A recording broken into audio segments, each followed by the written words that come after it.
এখন lunch time, রোগী দেখা বন্ধ। লাঞ্চের পর 30 মিনিট রাত ঘুম, তারপর ওয়ার্ক।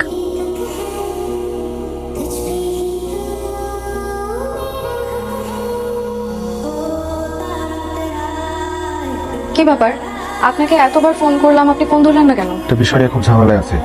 বাইরে থেকে কিছু